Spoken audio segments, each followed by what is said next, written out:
Even though some of the major shareholders might be private, even some of them are members of this house, I know, of Kenya Power.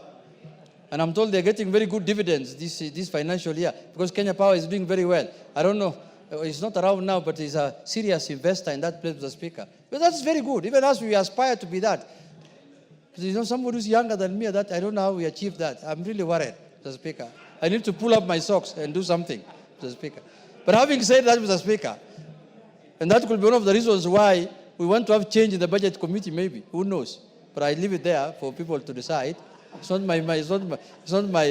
my place to judge anyone, Mr. Speaker.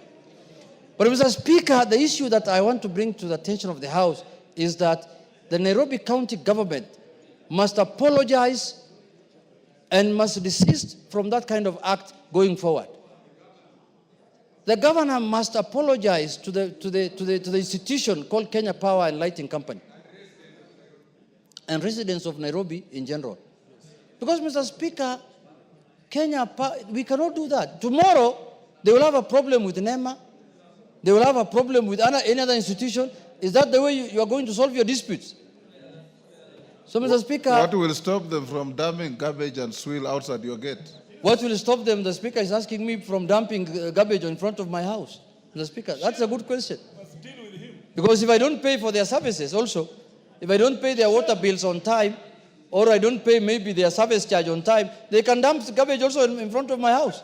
Mr. Speaker, then they tell me, until you pay your dues, we are not going to remove any garbage from in front of your house. So, Mr. Speaker, this is a new phenomena that is, we have never seen it before. So, Mr. Speaker, the governor was elected by Kenyans through the UDA party. Even though we have some symbiotic relationship with ODM, which we are not yet confirming it, because we don't know how I think there is some relationship that is not known, that we need to understand where it is heading to. But Mr. Speaker, in spite of all that, with our symbiotic relationship with the governor, we have to condemn things when they are done wrongly. And that was a wrong act on the part of the Nairobi County government, Mr. Speaker. And we are not doing this we are warning people who might attempt to do that kind of nonsense, Mr. Speaker, because it might not end with them. There are other institutions also who can do that. There are others who can lock up your house, you know, for not paying your dues or something. So, Mr. Speaker, with those few remarks, I want to say that act must be condemned and it must not be repeated again, Mr. Speaker. And if it is done, this House now will exercise its mandate of oversight. You know, Mr. Speaker, nothing constitutionally stops us from summoning governors. Yes. Nothing. There is no in the Constitution that writes governors can only be summoned by the Senate. Mr. Speaker, the Constitution says Parliament can summon anyone. Parliament. Yes. And when you say Parliament, it is both the Senate and the National Assembly. Yes. That is Parliament. Parliament can summon anybody in Kenya. Parliament. So under that provision of the Constitution, we will summon governors if they go wayward. They must stick to the rule of law, and they must respect the laws that we have put in place as a House to govern this country. Thank you, Mr. Speaker. Ichungwa. Thank you, Honorable Speaker. Let me also join the Honorable Junet Mohammed, Minority Leader, first in condemning that act by the county government of Nairobi. And two, to ask both the county government of Nairobi and the Kenya Power and Lighting Company to get into a negotiation or some sort of dialogue to be able to resolve the issues that are before them on issues touching on pending bills, Honorable Speaker. What we have seen around Stima Plaza, Honorable Speaker, is these are criminal acts. And indeed, I was asking myself last night as I watched on TV, where are the police that should be ensuring there is law and order everywhere in the country? The Inspector General of Police must take decisive action. And it must begin with the drivers who drove those trucks there.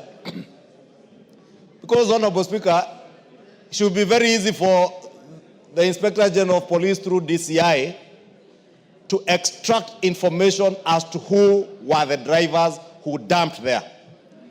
From the drivers to the people who instructed them.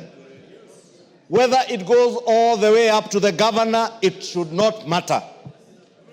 Because we should not entertain criminality in the guise of attempting to collect your debts from public institutions, Honorable Speaker. What would happen today, Honorable Speaker? Our constituents, some of them are waiting for bursaries, others are waiting for grade 9 classrooms to be built through NGCDF, and members of parliament are here asking for NGCDF money.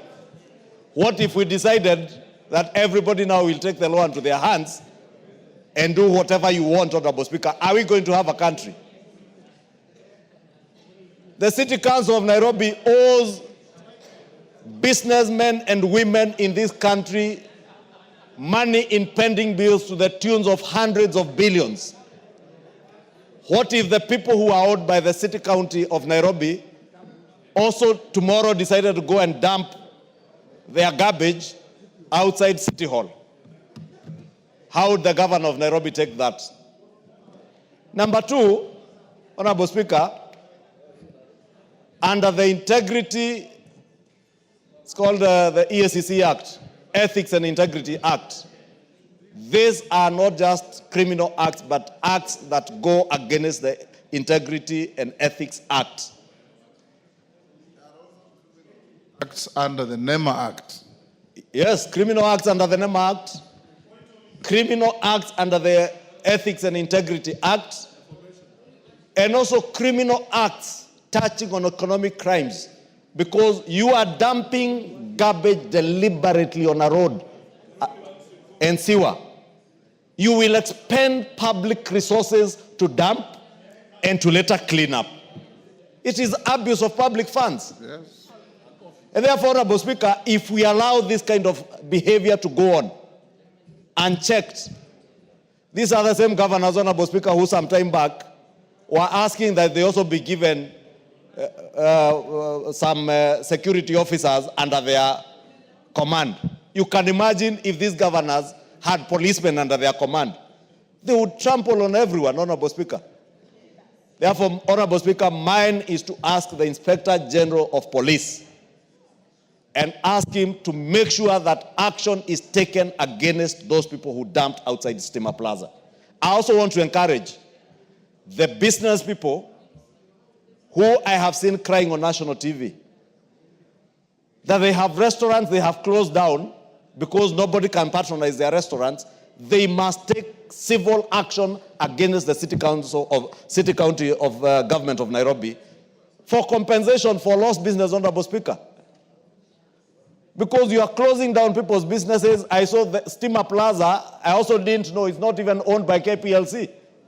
KPLC are tenants of Stima Plaza. It is owned by pensioners. Our mothers and fathers who worked in KPLC and Kengen, as it were before, are the owners of that building.